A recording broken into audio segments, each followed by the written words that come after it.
1 week ago, ESPN and WWE did the unthinkable.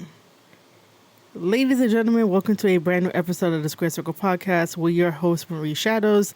And I'm here to just talk about this ESPN and WWE deal for the PLEs that will be on the ESPN network in 2026. I'm probably late to the party, but who isn't? Now, when we think about ESPN, we think about all the sports that are on it. So, like live sports, so football, soccer, and anything else, maybe like hockey and lacrosse and other things. And it's basically sports centric. You barely get any type of sports and entertainment kind of things going on. So ESPN is like super big. We all know, we all heard of ESPN, and every single season for football season, everybody turns to ESPN to watch it. You can get ESPN on cable. You could also get ESPN on YouTube TV if you want to subscribe to what is it like up to like $90 a month for YouTube TV. You could probably get ESPN on like other streaming services. I want to say maybe like on Roku if it has it. And ESPN is part of the Walt Disney Company, which this is kind of interesting to really think about, that WWE has sold their rights for the PLEs, which is a premium live event, to ESPN that is owned by the Walt Disney Company, because I forgot who it was some years ago was saying that, and I'm going to paraphrase because I don't remember, but wouldn't it be funny if Disney buys WWE? So instead of TKO purchasing WWE, at that time of that person that said, what if Walt Disney had purchased WWE? Well, it's like one step closer, even though I don't think another purchase will be made.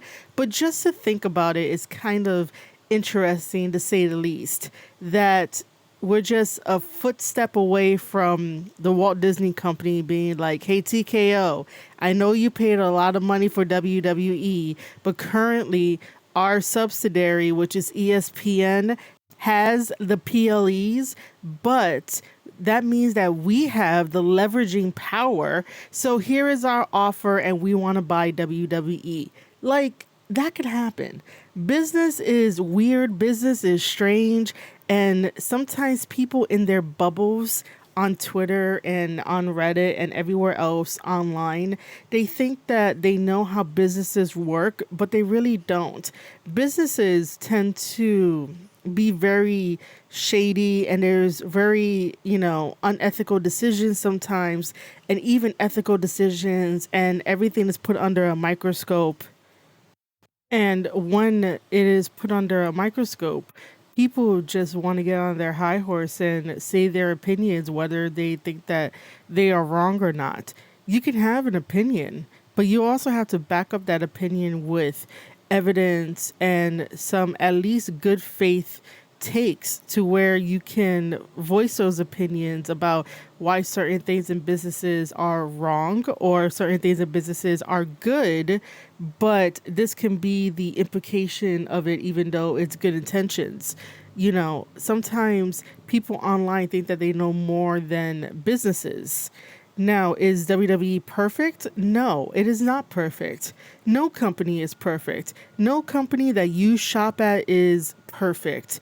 Companies do things to survive, unfortunately, and it is okay to disagree with the tactics that are used to survive.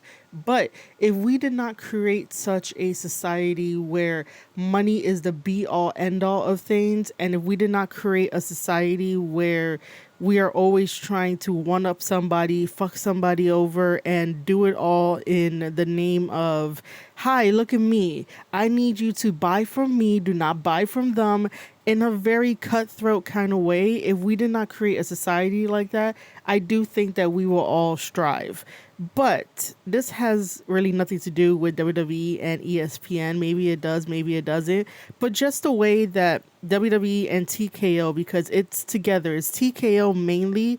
WWE is just the name that we always say and be like, WWE is bad. It's not really. It's TKO that's controlling everything. But for TKO to just be like, oh my God, how much money are you guys giving us for this deal? Oh, we are so sold. We are so sold. You know, you guys could get all the PLEs in 2016 and fuck the fan base. Because that is essentially all that it is that while yes, TKO just made a profit by selling the rights to ESPN just for the year of 2026, because from my little bit of research and what people have been saying online and the small little videos that have been on Instagram Reels, that it's only for 2026. But that is still a major year to have a wrestling fan purchase the PLEs from ESPN at $29.99 every single month that it happens. We always complain about AEW and their $50 price point for their pay-per-views, but people justify it as, oh my God, you're getting 8 hours of wrestling. You sit down every single week to watch that amount of wrestling. So I don't know why you're complaining. But the thing is that AEW pay-per-views end at 2 o'clock in the morning when you have to go to work the next day if you want to be a responsible adult. But most of the AEW sickos are not responsible adults. So, of course, they're going to be like, oh, but you watch 8 hours of WWE programming and WWE is so bad. Don't talk about our $50 price point. So, it just goes to show that TKO did not take into consideration that for wrestling fans and casual wrestling fans who watch WWE, because most of the people are grown up already and they have their own kids and their kids are interested in it. So, you know, paying $29.99 on top of everything else that they have to pay for, whether that is luxury, whether that is bills, whether that is food, whether that is rent, water bills, light bills, it's a little bit unfair. It is manageable if it was still on Peacock as an option. I don't know why they decided to go with ESPN. Maybe they had a falling out with Peacock or something like that.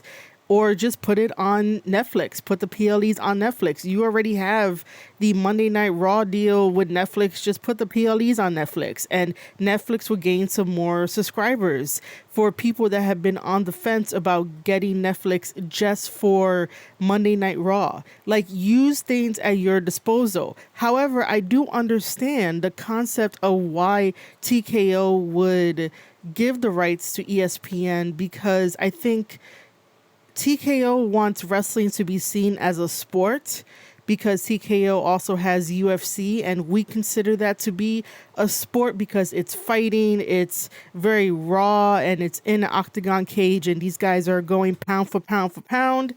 Do not think anything nasty, get your mind out of the gutter. And so I think that eventually that TKO wants the world to see and appreciate and acknowledge that WWE World Wrestling Entertainment is also not only sports and entertainment, but also sports. The wrestlers defy gravity all the time.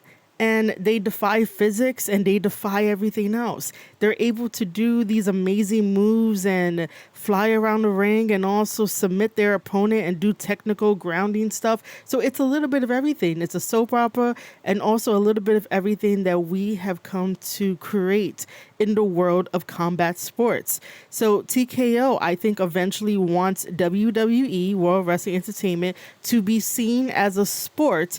And how do you do that? You change people's perceptions by putting it on ESPN, because their fan base is just pro sports, pro 100% sports. And they will tell you that they love football. They love all the rest of the stuff on there. Like, football is a grand spectacle of a good time because you're around good company, good people, good food, good drinks, good everything, even tailgate and stuff. And I might be like stereotyping everything, but that's what I know because I don't really watch football. I don't know anything about football. I don't know anything about any other sports, even though I am willing to learn. But what I do really like is that in, I guess, the football community, from like what I see online and little mini videos and stuff like that, it's a community of good people that want to have a good time. And that is what true wrestling fans want as well. And I'm not talking about the ones that are always chronically online that will get mad at everything, get offended by everything, and want to be the morale police. I'm talking about people that you can find in the real world, and you can call your buddy up and they'll bring some friends and you'll be like, hey, I'm hosting a WrestleMania party. How many times have you hosted a WrestleMania party with your friends? And how many times have they felt like a huge ass community party? That is exactly what I want back. I want wrestling to come back and be accepted by sports fans and fans all around the world, and anyone that is chronically online can fuck off, because the more that you are chronically online, the more that you forget how to live in the real world and listen to real people that just want to have a good time watching wrestling.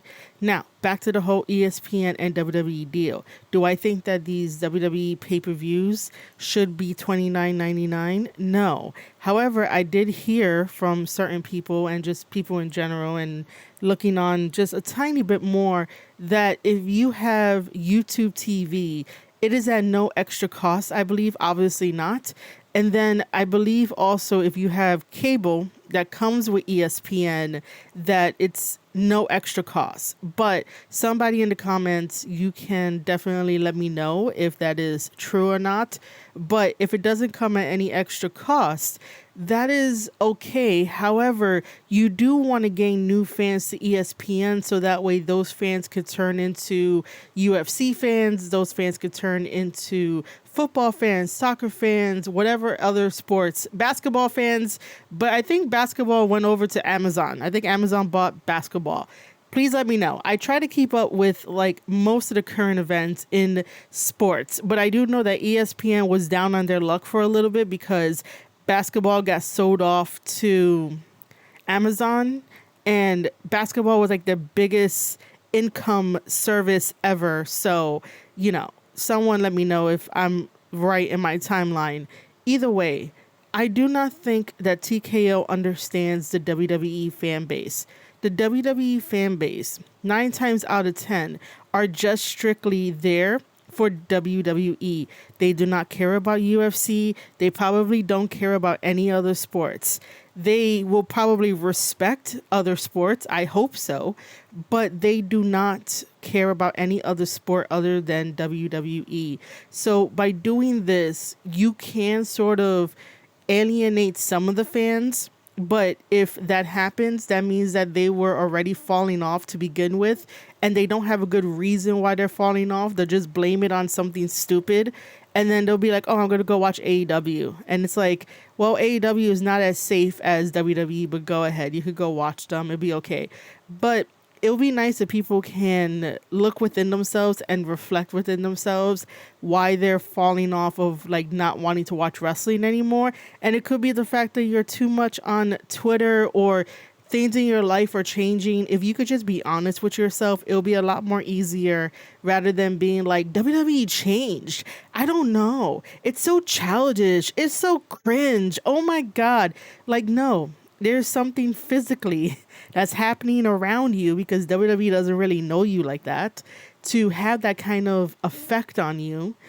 And if you're allowing it to have that kind of effect on you, then you were already brainwashed, and whatever it is, like subconsciously, that's like sneaking back up for you to be like, oh, I'm no longer a wrestling fan. I can't watch WWE anymore. What they did last sealed everything. Like Brock Lesnar coming back. Oh my God, that sealed the deal for me not watching WWE anymore. It's all performative online, but it'd be very nice if you could be honest with yourself, because you know that's not the truth and why you're not gonna watch WWE. Now, let me read a little bit of the press release that ESPN has. ESPN, WWE reached landmark rights agreement as ESPN platforms become exclusive U.S. domestic home for all WWE premium live events, including WrestleMania, starting in 2026. So, this press release starts with, ESPN, a subsidiary of the Walt Disney Company and WWE part of TKO Group Holdings, today announced a landmark rights agreement as ESPN platforms, including the new ESPN direct-to-consumer streaming service, will become the exclusive U.S. domestic home for all WWE premium live events, including the two-night cultural phenomenon WrestleMania starting in 2026. This deal makes ESPN home the highest-profile WWE events of the year. The ESPN DTC service will stream all WWE PLEs annually in their entirety with select simulcasting on ESPN linear platforms. Marquee PLEs include WrestleMania and SummerSlam, both two-night events, and Royal Rumble, Survivor Series, Money in the Bank, among others. WWE will continue to produce all PLEs. So the chairman of ESPN, Jimmy Pietro, which I hope I said his last name right, has this to say in the press release. WWE has an immense, devoted, and passionate fan base that we're excited to super serve on our new ESPN DTC platform. This agreement, which features the most significant WWE events of the year, bolsters our unprecedented content portfolio and helps drive our streaming future. Now, that's great and all. They made a profit and they're going to have the PLEs on there and they're hoping to gain a wider audience because it's capitalism. Like money has to travel around and be put back in investments and everyone is happy and everything goes as smoothly as planned, even though sometimes that's not the case. I do think that sometimes certain chairmen across the board when it comes to businesses and trying to adapt bigger fan bases from like WWE and other juggernauts forget about the little people, and I'm not using that in any way to talk about midgets or anything like that, but the little guys that help support and become the foundation of WWE. Because without the little guys who are spending money on merchandise whenever they can or go to shows whenever they can, despite the really large ticket increase of the prices. But the ones who truly love WWE and that they'll be at home and they'll make content and they'll show off, they're amazing. Look at all the belts I bought. Look at all the WWE merchandise I bought. Chairmans across the board, when it comes to certain things like this, forget about them. Forget about those fans, because if you haven't noticed, those fans that stay home to do the content, they're not going out to the WWE events. The WWE events, because of TKO and ticket increases for their prices, you're getting the more wealthier side of the fan base going, which essentially like WWE should be for everyone to go because everyone's a WWE fanboy and they love supporting it. So it just sort of like just pushes them out, even though they'll still be that foundational layer. The WWE fan base are not the same as a UFC fan base where people who watch UFC and they go to Las Vegas every single time. WWE fan bases are not going to spend that much money as a UFC fan will go to a UFC fight and just want to watch one fight and that's it. And they spend all that money and it's like, was it really worth it? I know in my experience that whenever I went to WWE live events and house shows when they were here in Madison Square Garden, it's always worth it. Like I always had fun. The last time that I went to like an NXT event was NXT Brooklyn Takeover that had Sasha Banks back in the day in that event with versus Bailey as like the main event and stuff, like really, really back then. That was worth it to spend my money on. Nowadays, I don't know. Unless I get credited for press for WWE, then I could say it's probably worth it. But I'm not going to have the funds to spend on a WWE event because the tickets are so high. So I'm in that category of the foundation of like, hey, let's talk about WWE. Let's talk about what they done right, what they done wrong in terms of storytelling and character wise, and let's see where they're going. Let's fantasy book for a little bit because WWE is exciting. WWE has a lot of potential to still grow. Like, we all talk about WWE, we all give feedback for WWE, so we still keep WWE afloat even if we're not going to be going to the shows that are really, really high priced. And I'm going to read the quote from Mark Shapiro, the president and chief operating officer of TKO. He says, "We are proud to reinforce the E in ESPN at such an exciting juncture in its direct-to-consumer journey. WWE premium live events are renowned for exactly the type of rich storytelling, incredible feats of athleticism, and can't-miss cultural tentpole experiences that have become synonymous with ESPN. Through our UFC relationship, we have experienced firsthand how transformative an ESPN presence can be, and we know this will be an exceptional partnership at a time of great innovation for both companies." And that sort of reiterates my point of that we accept UFC for being sports centric. And yes, it can have a little bit of entertainment, because if not, it's just going to fall flat. And this is what I think Mark wants to do with WWE, is to put it on the ESPN direct to consumer streaming services, so that way WWE can finally get that respect and be considered sports based while also having the entertainment aspect. The people that push back against the idea that WWE is not sports, and they'll be like, Michael Cole said it himself that WWE is not sports. It is sports and entertainment. It's two entities that can blend very, very well together. They are wrestling, meaning that they're doing collar and elbow tie up. They're doing chain wrestling. They're doing wrist locks. They're doing headlocks. They're doing a headlock takeover. We've seen it in WWE Evolve, and some of those guys do the chain wrestling. I have said it in the previous episodes, no matter what in wrestling, you're doing chain wrestling. The formula goes as follows. They circle the ring, they take one step in, they do a collar and elbow tie up. They do this little motion back and forth as if they're two bulls locking up and trying to size each other up. One of them is going to break the hold, the other one is going to bring the other one into a headlock. And then what do? You have an option. You can either try to push them off into the rope. Most times it's successful. They get pushed off into the rope, the headlock breaks, and then they have a little fundamental moment of doing a shoulder tackle, and the opponent drops down and the other guy runs across, jumps over, and then like leapfrogs and everything. Like, come on, we've all seen this. We've all seen chain wrestling. And then when you watch collegiate wrestling, it's the same thing. We just borrowed it from them, but then we made it more entertainment aspects. So WWE is sports and entertainment. It's still a sport. We can definitely pick out the moment that it is a sport. The arm drags, the hammer locks, the wrist locks, tying up the legs, submission moves.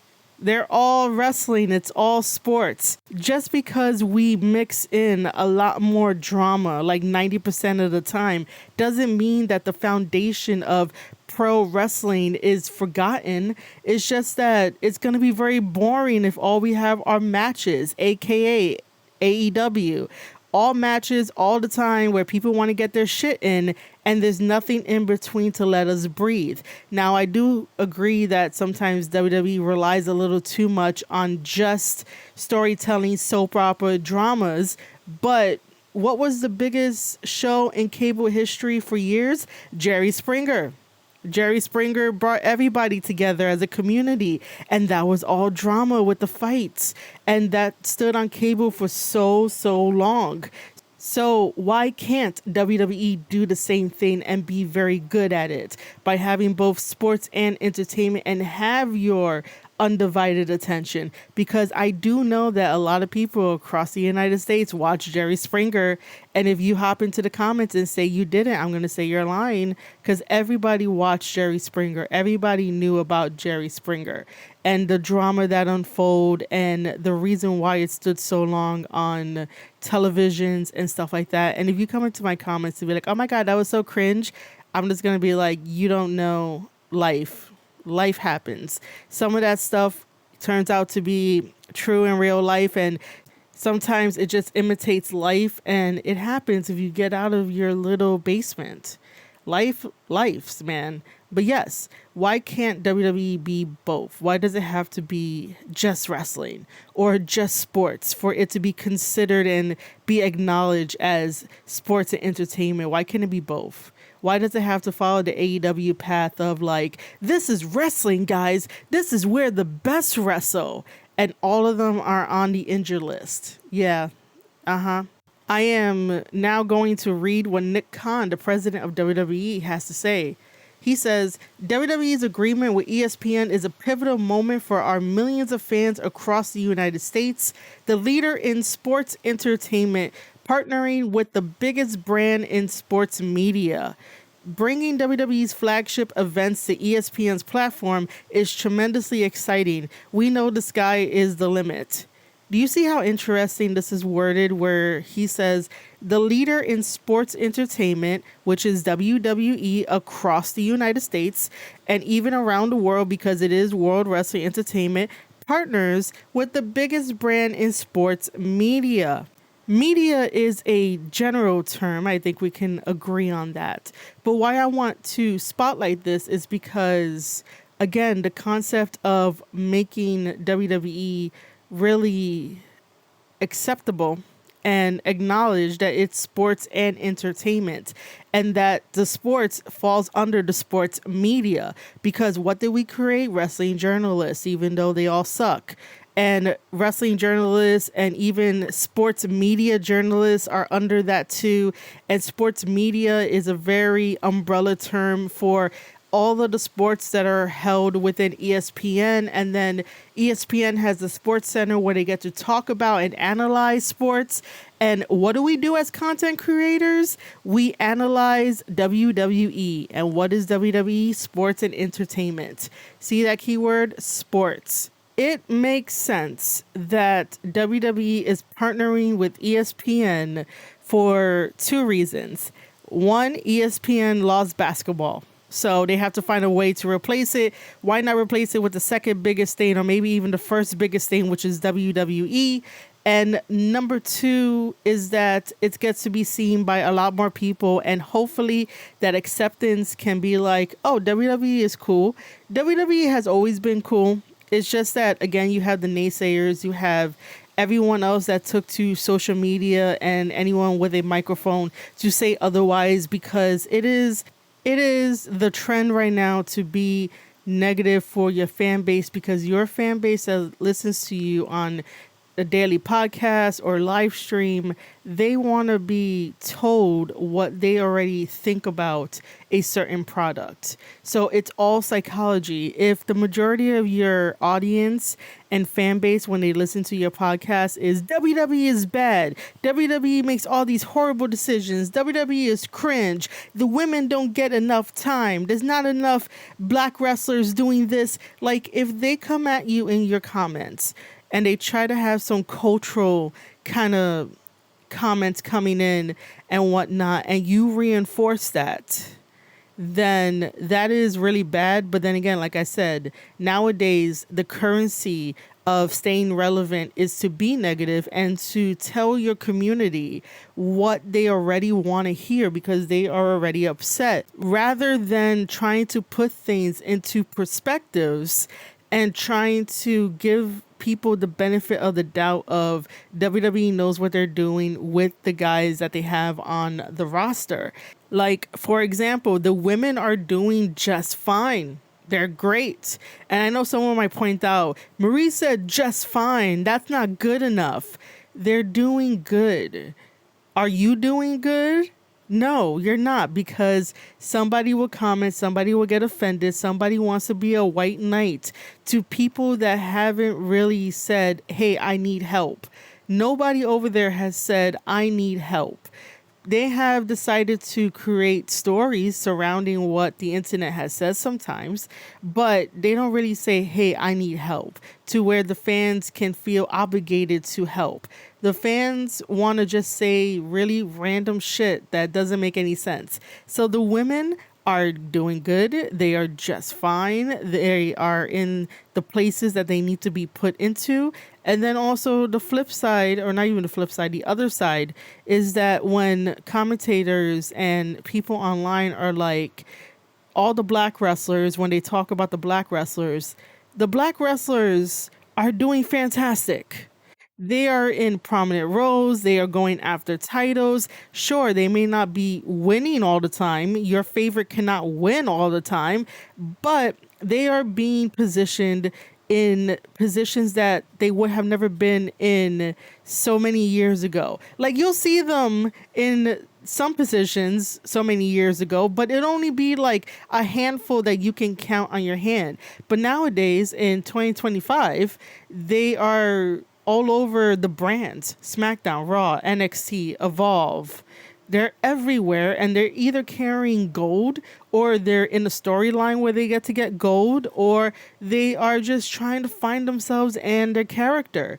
And sometimes WWE needs to maneuver other people and put this person here, put that person there, and make sure that this is the right timing for this. They have to already finish stories that they already have in place. So apologies that your favorite is not always in the main event. Again, it's all about business. It's all about the stories. And if you don't understand any of that, then I don't think wrestling is for you. And if you want to be a 24/7 activist where you want to lecture people and you want to be like, you got to think of all of these bad things 24/7, go do that elsewhere. We don't need that in professional wrestling. We don't need that in the WWE fandom. Go over to AEW and bother those people because they will give into your demands.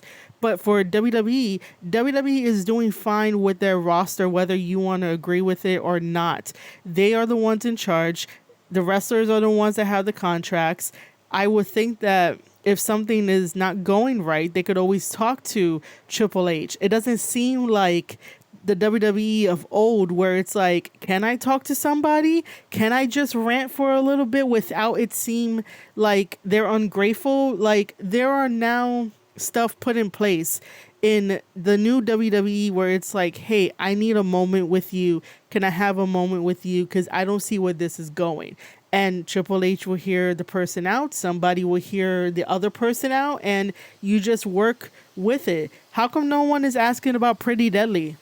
How come everyone is asking about everyone else except for Pretty Deadly? I haven't even seen Pretty Deadly on WWE programming lately, or they have been, or just not really prominent and not really like in the rotation. You also have to understand that because these are live TV produced programs, that not everyone is going to be on the card. They have 2.5 hours, 3 hours to make sure that the stories that they are pushing gets pushed, and then maybe they end at a pay-per-view. So again, apologies that your favorite is not going to be at the main event every single time. There will be a time and a place for it, but the main people that keep on complaining are all like the 17 to maybe like 25-year-old brainwashed supposed wrestling fans that are like, oh my God, I'm such a wrestling fan. I started watching in 2020. My favorite person is this and that. And it's like, you don't know anything about wrestling. Relax. Don't try to tell other people about wrestling and how it goes. So that's that. Before I wrap up this podcast episode, I would like to let you guys know that this podcast episode that talks about the ESPN and WWE deal right here on the Square Circle Podcast with your host, Marie Shadows, is sponsored by none other than my Fourth Wall, which is very similar to Patreon. Fourth Wall is the one-stop shop to getting the merchandise so you can rep the brand, and I am redoing the memberships that are on there. However, currently, well, yesterday really, I dropped some brand new merchandise, which basically is a new hat, new notebooks, and a new mug, and I'll be adding some more stuff.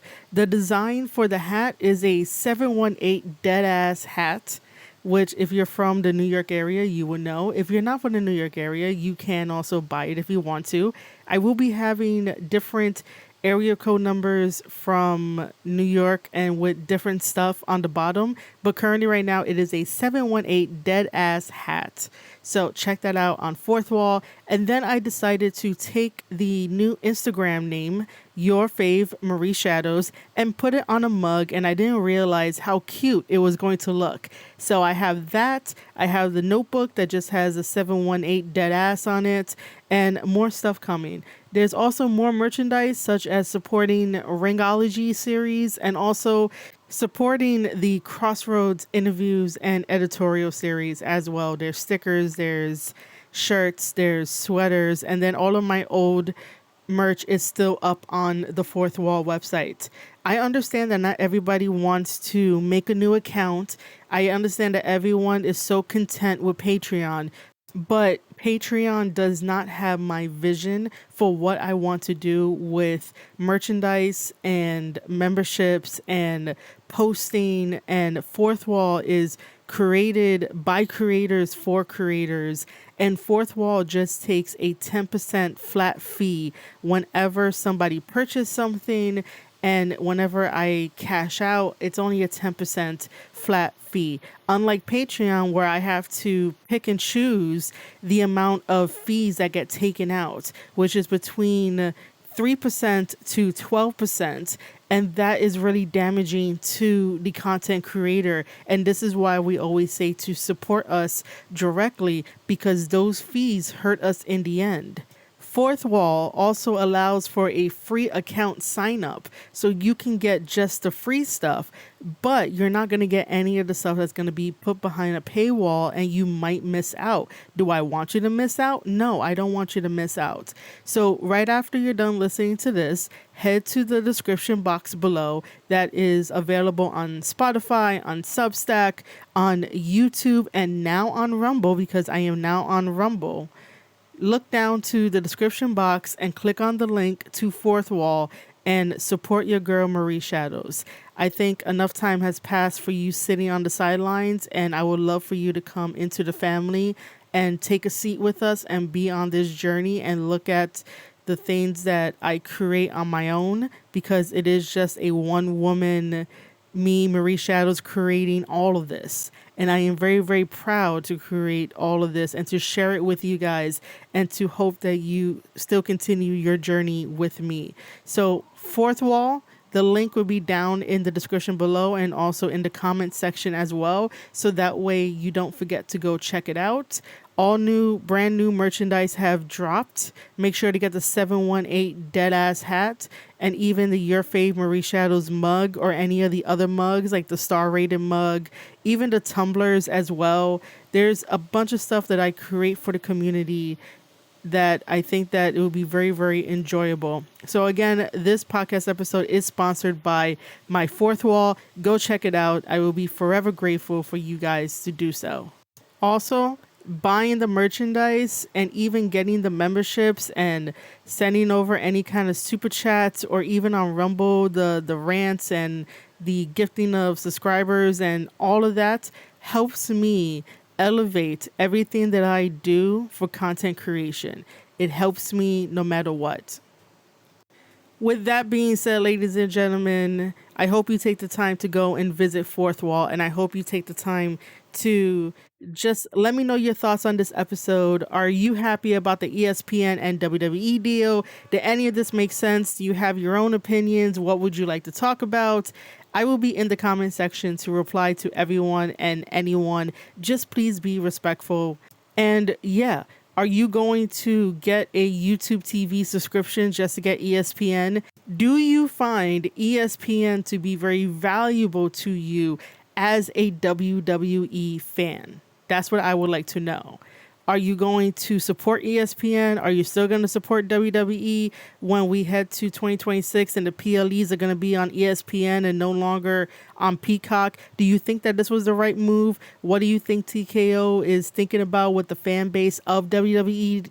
Do you think that they care about the fan base to a certain degree or an extent, or really don't care? Let me know. Leave a comment on YouTube, Rumble, Spotify. Spotify now has the ability for you to leave comments.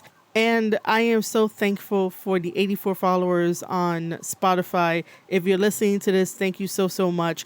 Make sure to leave a comment, share it out with your friends. Oh, and you could also leave comments on Substack too. marieshadows.substack.com. You can find me on Rumble, rumble.com/user/Marie Shadows. You can find me on YouTube, youtube.com/Square Circle Podcast. You can search Square Circle Podcast on Spotify, and it is on all major podcasting platforms. And please make sure to remember to check out Fourth Wall. It will be very awesome, very great. And with that, ladies and gentlemen, you have been listening to an episode of the Square Circle Podcast. I am your host, Marie Shadows, and I'll see you guys on the next one.